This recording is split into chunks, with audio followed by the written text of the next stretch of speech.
Yeah! Oi pessoal, tudo bem? Estamos começando aqui.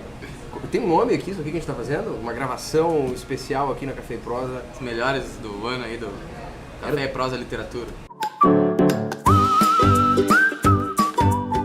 Melhores do ano? Não peguei livros do ano, mas tá, enfim. Melhores Era pra leituras ser do livro ano. do Não, ano? é melhores leituras do ano. Vocês entenderam? Não. Aqui, o grande André Tim, homem maravilhoso, um homem que tem pé em Bagé, mas que na verdade é porto-alegrense. E mora em Chapecó. Mora em Chapecó, uma cidade maravilhosa também, que não tem praia, divisa do Rio Grande do Sul. Muito longe da praia. Visite Chapecó, Arena Condá. E André está aí, grande finalista do Prêmio São Paulo, em Modos Inacabados de Morrer, e autor de mais de 6 livros. Você tem? Não, acho que... Bom, se contar as coletâneas, acho que dá uns 6. Então tá. Por aí, Olha, por aí. Viu? Eu acerto tudo sempre. E aqui o Rodrigo Tavares, o homem careca, barbudo, óculos, um estilo único, maravilhoso, que... Enfim. Todo mundo já conhece. E eu, o Fernando Rich aqui, um chatice sempre. Seu amor habitual. Vamos falar de literatura, falar de livros em geral, os melhores, os piores. Eu não tinha dicas, então eu trouxe umas... Tenho dicas, mas dicas negativas também fazem parte para tu não ler algumas coisas que estão por aí. Vou começar com quem? Rodrigo, tu começa, que tu é um cara bom de dicas. Começar que sou de casa já. Então, guris, eu tô trazendo um livro do Marcelino Freire. Ele é um autor que eu já conheci há algum tempo, mas dele é alguns contos esparsos dele. E esse ano, no Fest Poa Literária, eu tive contato pessoal com ele, fiz uma oficina de um dia, só uma oficina curta, só que eu conheci o método e o jeito que o Marcelino pensa da literatura contemporânea. Ele é um cara que ele respira a contemporaneidade na sua literatura, e aquilo me deixou feliz, me deixou contagiado. Acho que ele escreve os livros, não me desmarca essa parte. Não vou desmarcar. Ele escreve os livros de uma forma bastante peculiar, e alguns exemplos que ele dá e algumas sugestões que ele dá eu peguei pra mim. Se a gente não achar uma palavra para algum livro, a gente inventa essa palavra. Se a palavra não é exatamente o sentido que o dicionário diz que é, no nosso contexto a gente inventa que o sentido é aquele.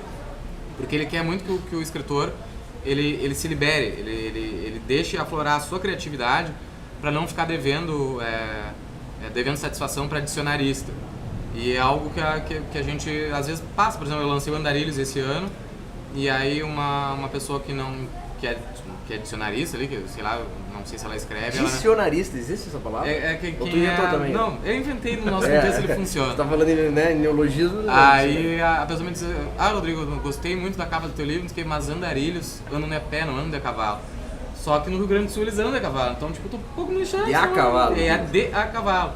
Então, não, correto, só é a cavalo. Tem pessoas que e a gente nota muito isso, assim, que vem ao mundo não para produzir, mas para querer achar defeito nos negócios dos outros, em vez de estar procurando corrigir seus próprios textos.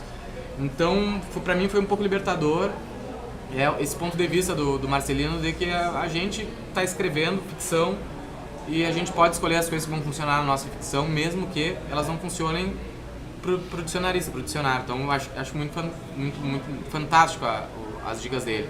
Então eu estou trazendo o Amar é Crime, que é uma coletânea de contos ultra contemporâneos sobre amor e sobre as visões do amor nos tempos atuais. Vou ler então só um trechinho para a gente se aproximar. Da mesma forma que você dá o pão à mesa, dá a mão, um abraço, da mesma forma que você dá um aviso, um acorde dá um choque, um chute, um salto, da mesma forma que você dá uma carona, um passo, dá uma força, um recado, da mesma forma que você dá uma bronca, um tapa, dá um duro, dá uma gravata, da mesma forma que você dá a luz a uma ideia, dá um golpe numa festa, dá uma forma, que você dá uma rosa, um beijo, dá uma bala, uma moeda, da mesma forma que você dá boa tarde, boa noite, boas-vindas, e assim por diante. Então vocês podem ver que ele é um cara que brinca com a linguagem e tira a gente de uma zona de conforto. E escritores, as palavras são a nossa ferramenta, né? Então eu gosto muito dessas pessoas que procuram esculpir o seu texto com a força de cada palavra que ele coloca ali. Nenhuma palavra dele está atropelanada nesse livro. Então eu recomendo para vocês Amar é Crime, do Marcelino Freire. É interessante que é muito cadenciada a prosa dele, assim, Exato, parece quase musicado. Ele acredita muito no ritmo, ele fala muito no ritmo. Porque ele gosta de. Ele diz que o nosso livro ele tem que ter movimento, ele tem que começar com uma cena de movimento e com ritmo, é uma pulsão. Ele fala muito em pulsão, que é um termo do Raimundo. Raimundo Carreiro, pode ser? Raimundo Fagner. Do professor. O Raimundo. Agora me perdi. Raimundo Fagner, Borbulhas de Amor. Raimundo Carreiro. Carreiro, né? É. Então, que ele tem um livro, Segredos da Ficção, e ele é um dos brasileiros que eu acho que precursores assim em escrever sobre a escrita criativa. E ele trata desse tema da pulsão, da necessidade do nosso texto ter ritmo e ter pulsão. Então eu conheci esse ponto de vista do Marcelino em 2017, então não podia deixar de indicar para vocês um livro desse autor. Fine. Esse Viu? daí. Poliglota. Tamo... André, Bom, começa com o que aí, mano? eu queria recomendar esse livro aqui, As Coisas que Perdemos no Fogo, da Mariana Enríquez. Essa aqui é uma autora argentina e é o primeiro livro que eu li dela, mas já virei fã, assim, porque é muito bom. Então é uma coletânea de contos e o interessante, assim, é que daria para dizer que é um livro de contos de terror, mas não necessariamente um terror assim no sentido de literatura de gênero, porque não é um terror clássico assim. Então o que ela faz? Ela pega, são todos contos, a maioria deles ambientado em bairros pobres assim de Buenos Aires, que ela é argentina, e ela pega essas coisas assim do mais cotidiano possível assim, subverte e transforma em coisas que não é que ela transforma em assustadoras, são assustadoras já, mas ela consegue escolher o jeito, as coisas certas para falar, para narrar, e de um jeito que deixa tudo muito assustador, assim, né? E então ela consegue esse efeito de assustador do livro? consegue total, assim. Eu acho que esse é o grande desafio do terror, né? Não cair no banal, né? É não cair no banal E e no conseguir, clichê, evitar o conseguir clichê. surpreender o leitor numa cena, porque eu acho que o terror tem muito disso, é de surpresa também, né? É a atenção para chegar na surpresa. E quem não souber executar isso... É difícil, né? É difícil. E é interessante, assim, porque outra coisa que me chama a atenção nela, assim, que eu acho que é essencial no contista, ela sabe o momento exato de acabar o conto. Porque às vezes tu vê autores, assim, que são contistas que, quando tu vai pegando uma certa experiência, assim, como narrador, tu sabe meia hora que tem que parar, né? E tu vê, assim, que às vezes na inexperiência, o cara segue no conto e tu fala assim, putz, se tivesse acabado aqui era perfeito, e todos os contos dela acabam no lugar exato. Então eu vou ler só um pedacinho aqui de um dos contos, que se chama A Casa de Adela. E aí ela começa apresentando um personagem. Todos os dias penso em Adela, e se durante o dia não aparece sua lembrança, as sardas, os dentes amarelos, o cabelo louro, fino demais, o coto junto ao ombro, as botinhas de camurça, ela volta à noite em sonhos. Os sonhos com Adela são todos diferentes, mas nunca falta chuva, nem faltamos meu irmão e eu, os dois parados diante da casa abandonada, com capas amarelas, observando os policiais do jardim que falam em voz baixa com os nossos pais. Ficamos amigos porque ela era uma princesa de subúrbio, mimada em seu enorme chalé inglês, inserido em nosso bairro cinzento de Lanús, tão diferente que parecia um castelo e seus habitantes, os senhores, e nós, os servos, em nossas casas quadradas de cimento, com jardins raquíticos. Ficamos amigos dela porque ela tinha os melhores brinquedos importados, que seu pai trazia dos Estados Unidos, e porque ela organizava as melhores festas de aniversário a cada 3 de janeiro, pouco antes do dia de Reis e pouco depois do Ano Novo. Vou só pular para uma outra parte aqui, porque ela começa a explicar por que a menina não tinha o braço. Mas sobretudo ficamos amigos dela, meu irmão e eu, porque a dela só tinha um braço, ou talvez fosse mais exato dizer que lhe faltava um braço, o esquerdo. Por sorte não era canhota, faltava-lhe desde o ombro. Tinha ali uma pequena protuberância de carne que se movia, um fragmento de músculo, mas não servia para nada. Ela não se importava, nem sequer queria usar um braço ortopédico, gostava de ser observada e nunca escondia o coto. Se via a repulsa nos olhos de alguém, era capaz de esfregar-lhe o cotoco na cara ou sentar-se muito perto e roçar o braço do outro com seu apêndice inútil, até que a pessoa estivesse humilhada e à beira de lágrimas. Pessoal, um segundo. Olha aqui, chegou. Que merda, hein? Um brinde. Um brinde aí, literatura, 2018. Não brindou com o cara aí. Calma. Bico seco. Tá.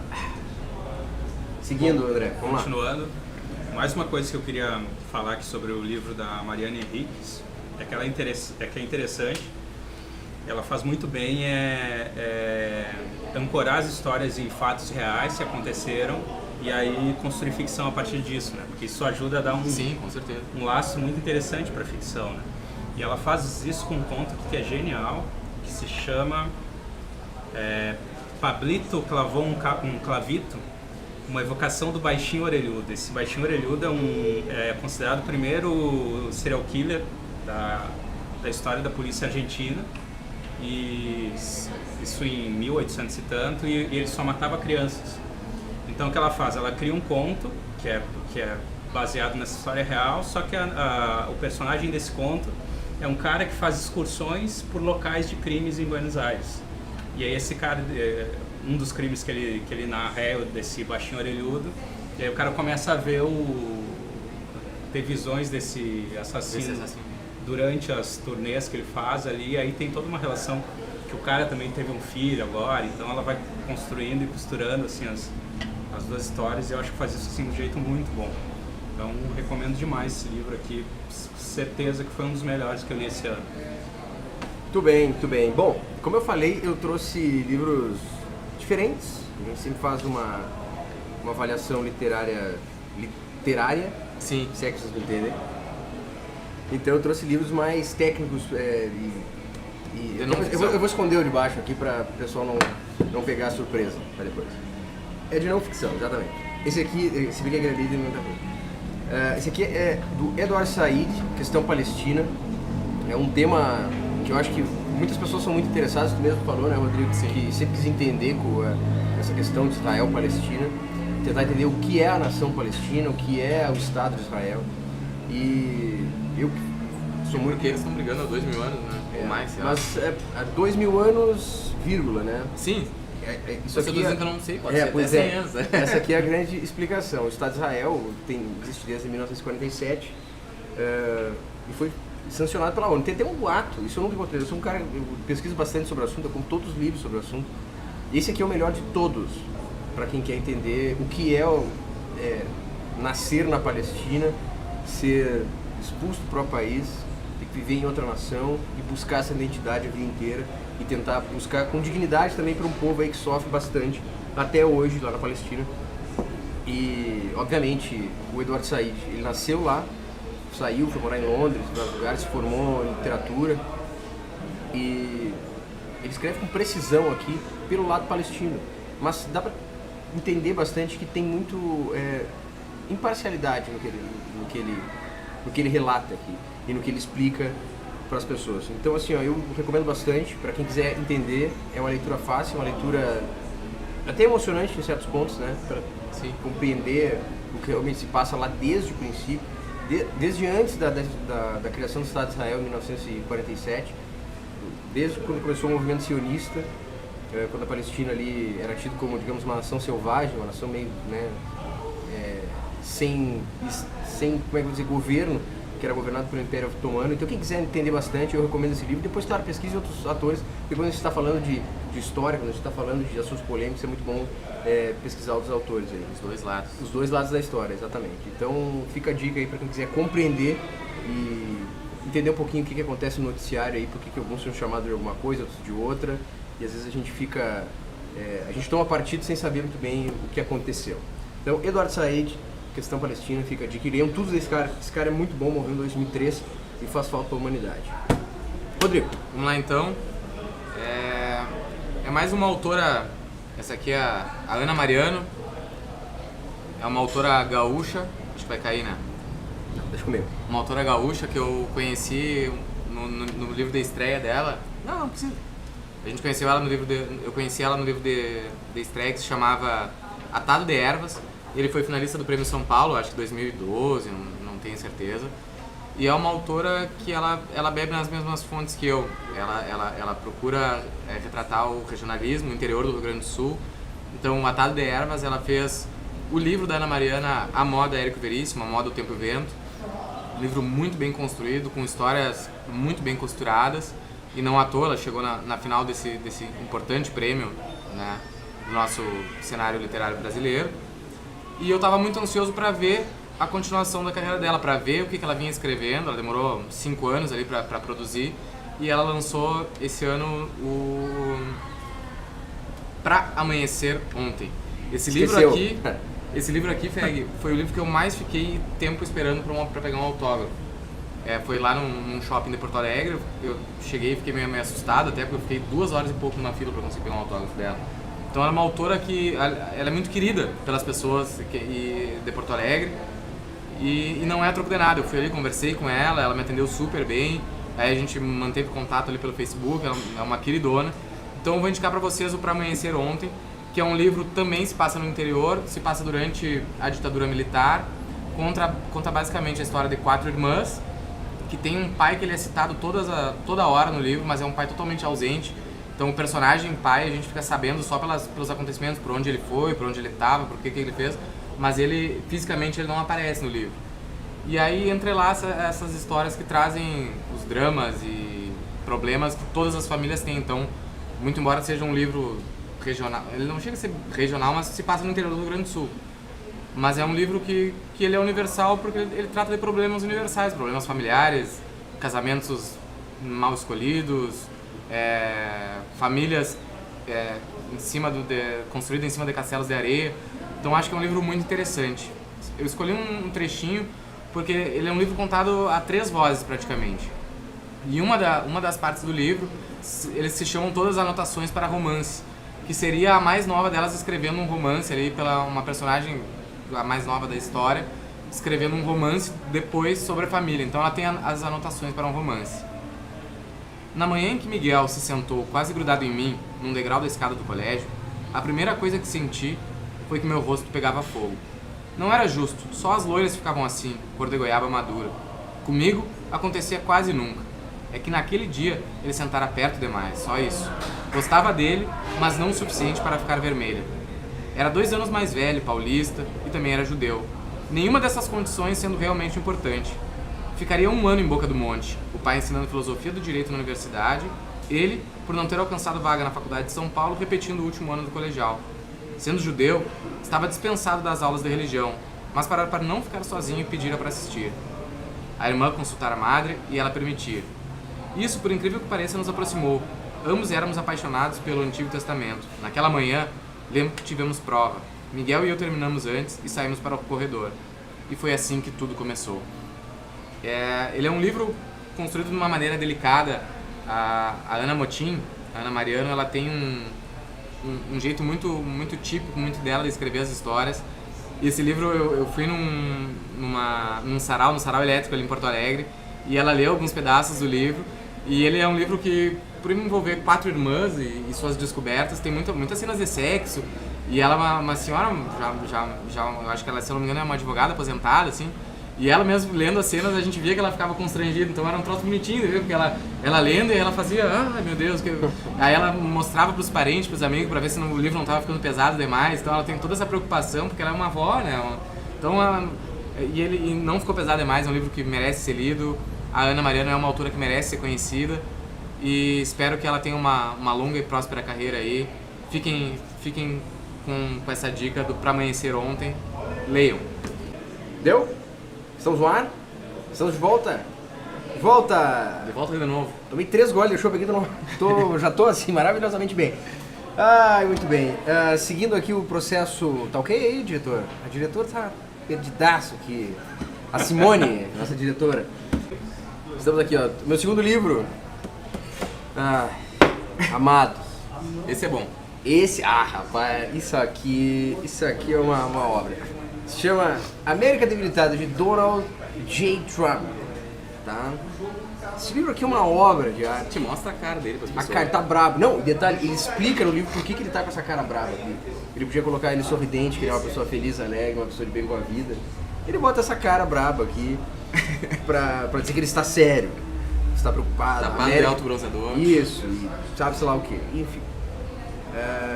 Esse livro aqui é um livro que tu perde muito tempo lendo ele, porque é chato pra cacete. E ele não acrescenta absolutamente nada na tua vida. Tu leu todo? Todo. Porque como... Toda vez que eu começo um livro eu acabo. Não importa.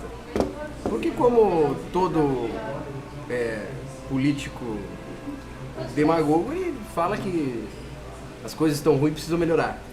Basicamente por isso, né? Nós temos que fazer algo melhor para isso. Mas eu gosto muito, eu separei um detalhe aqui que é o currículo de Donald Trump, que ele fala assim, ó, Donald Trump constrói edifícios. Donald Trump Ele mesmo escreveu isso. Exatamente. Donald Trump faz campos de golfe magníficos. Donald Trump realiza investimentos que geram empregos. Olha aí, ó. E Donald Trump também gera empregos para imigrantes legais e todos os americanos. Pô, esse aí é o cara. É. Só que o mais legal desse livro, de todos, é que no final dele existe, sei lá, umas 15, 20 páginas em que eles descrevem cada campo de golfe feito por Donald Trump. Não. E detalhe, essa é o maior trunfo durante todo o livro dele, é explicar que toda vez o assim, por clímax exemplo, do assim, ó, por exemplo, assim, tá falando sobre a economia americana, ele fala assim, eu construo campos de golfe magníficos, construo em Mar-a-Lago, um campo de golfe que nunca ninguém viu. Eu construo campos de golfe na Irlanda, todo o capítulo importa sobre o que ele está falando. Donald Trump sempre evoca seus campos de golfe e seus edifícios. São, claro, obviamente, coisas muito legais, né? Um cara que consegue fazer campos de golfe magníficos pelo mundo, pelo Ele te mundo. convenceu que ele era um bom sujeito, capaz de ser presidente? Não, para ser presidente não. Convenceu que ele sabe que construir edifício de ganhar dinheiro. Bom escritor, pelo menos? Nem isso. Tá bem revisado. Quer dizer, mas o livro inteiro, do início ao fim, parece um grande discurso do Trump. Então tinha momentos que eu começava a ler com a voz dele, fazendo um biquinho assim. Então eu li o livro fazendo assim e tentando ler inglês assim na minha cabeça. O Trump do Twitter. É uma porcaria o livro. Porque Resumo. ele fica tentando enaltecer as coisas que ele fez o tempo inteiro. Ele não dá soluções para absolutamente nada. Com exceção de 1 ou 2 pontos durante o livro, agora que eu não vou me recordar qual foi, acho que foi questão sobre mercado financeiro também, mercado especulativo, que ele também ganha dinheiro com o mercado especulativo, mas então ele fala um pouco sobre financiamento de campanha, isso também positivamente, porque ele queria que as pessoas, essa coisa de empresas doarem para campanhas e depois tu fica refém dessas empresas pelos seus interesses. Mas são exceções dentro do livro, porque o livro inteiramente ele está falando dos seus campos de golfe, seus edifícios, não importa sobre o que ele está falando, a não ser quando ele fala sobre imigrantes ilegais, que ele fala que tem que construir um muro e... Tá escrito isso, não é só discurso. Tá escrito. Agora, esse negócio do especulativo é um negócio até antiético, né? Ele sendo presidente dos Estados Ele Unidos, faz as ganhar bolsas dinheiro. cair e aí ganha de compra baixo e no outro dia ele anuncia aqui alguma ele não, coisa. lembra, isso aqui, ele não era presidente dos Estados Unidos. Né? O livro acaba... Ok, certo. A última Saiu coisa, antes. a última coisa que ele escreve, porque depois é um autor, ele fala assim, ó... Não. É realmente no comentário, ó. A última frase do livro é: em 16 de junho de 2015, Trump anunciou oficialmente sua candidatura para a presidência dos Estados Unidos. Essa é a última frase do livro. Claro, e depois tem uma lista de todos os prédios que ele construiu que levam o nome Trump pelo mundo afora e seus campos de golfe, inclusive o Trump Tower Punta del Este, Olha aí, aqui no nosso maravilhoso O mais próximo de Uruguai. nós. Os mais próximos de nós. Aqui a gente Tirar pode- foto lá em Punta, os amigos que estão em Punta.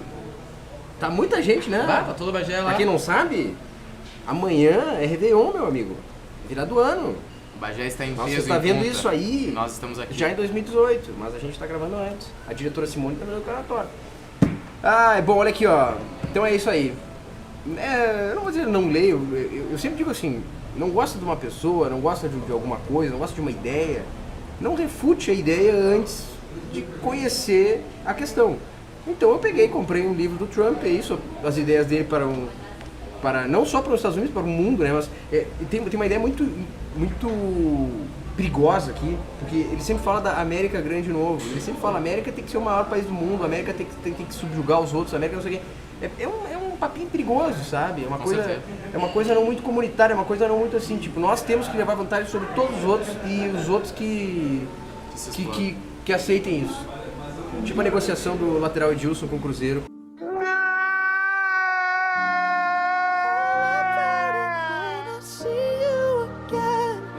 When I see you again.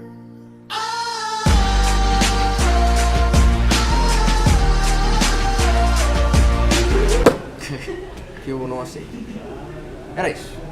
Essa aqui é a minha segunda indicação, se chama Enquanto os Dentes, do Carlos Eduardo Pereira. E antes de tudo eu queria recomendar a Todavia, essa aqui é uma editora nova que surgiu agora em 2017, um grupo de editores saiu da Companhia das Letras para montar a própria editora e montar a Todavia. Acompanhe essa editora porque vale a pena, os caras assim, apareceram muito em 2017 e só estão publicando livro bom, então acompanhe que vale a pena. E a gente está postando neles para os próximos prêmios, né, André? Exatamente. Estão fazendo uma seleção muito legal, um trabalho de curadoria diferenciado. Exatamente, eu acho que ao que tudo indica deve vir muita premiação para essa editora porque as publicações estão realmente muito boas.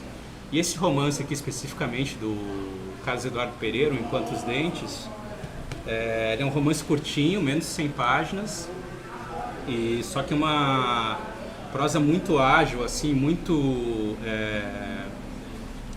precisa, e ele conta a história do Antônio, que é um cadeirante. E o cara, assim, o que acontece? O romance se passa na trajetória, porque o cara tem que se mudar, né? Então ele precisa pegar uma balsa para fazer uma travessia, ele vai morar com o pai dele, que inclusive é um pai que ele não vê há 20 anos. Então o romance se passa exatamente nessa trajetória do momento em que ele precisa pegar a balsa até chegar em casa. E nesse trajeto ele vai rememorando coisas que ele lembra da vida dele, e coisas que ele lembra inclusive de antes do acidente, né? Porque ele se tornou cadeirante depois de um acidente de carro. E, enfim, aí o cara vai passando por uma série rememorando uma série de dificuldades e, enfim, preconceitos e coisas difíceis pelas quais um cadeirante passa. E nisso ele vai relembrando coisas da vida dele, assim. Então, é uma prosa muito... puxa muito pro social, assim. O interessante é que ele consegue, pelo ponto de vista narrativo que ele consegue construir, ele coloca a gente quase como se a gente estivesse na perspectiva da cadeira de rodas, assim, né? Então, é interessante que você vai percebendo coisas assim que... Empatia. E que só um cadeirante pode perceber mesmo, né? Coisas que estão mais na altura da vista, assim, do chão, obstáculos que ele vai passando. Então, pra mim é um livraço, assim, recomendo demais, esse Enquanto os Dentes aí do Carlos Eduardo Pereira. Bacana, legal. Muito bem, vamos encerrar Encerrando com Cadê? nossas apresentações. Então tá. Aqui o André trouxe umas novidades. Eu e o Feg vamos indicar pra vocês, eu já estou enjoado. Mas comprem aí o último exemplar do Andarilhos aqui na o Café e último? Prosa. Aqui é o último. Primeira edição esgotou. Best Quem seller. quiser, é o último best-seller regional do interior. Ou seja, só tem eu mesmo do regionalismo, então não tem outra alternativa. Bora lá! E cuidado com o sal aí, né? Comprem, etc. Eu vou dizer. Leiam. Me xingue depois. Me xinguem. Falem mal da Anitta. Ou me xinguem porque eu falei mal da Anitta. Coisas Se assim. se ofenderem, a gente já avisou, né? Se ofenderem, tá avisado. E compre aí, ainda tem uns exemplares aí pra Bom, encher o saco do outro. Vai. eu recomendo o meu romance, O Modos Inacabados de Morrer, que foi finalista do Prêmio São Paulo de Literatura. Tem exemplares à venda aqui no Café e Prosa. Recomendo ainda duas novidades. Aqui uma coletânea de contos em homenagem ao autor Horácio Quiroga, saiu pela editora Moinhos. E tem vários autores, dentre eles eu participando com um conto. E finalmente recomendo Nós Outros, que também é uma coletânea de contos. E são 20 autores e 20 países da América Latina. Cada autor foi convidado a escrever sobre um desses países. E para mim ficou a República Dominicana.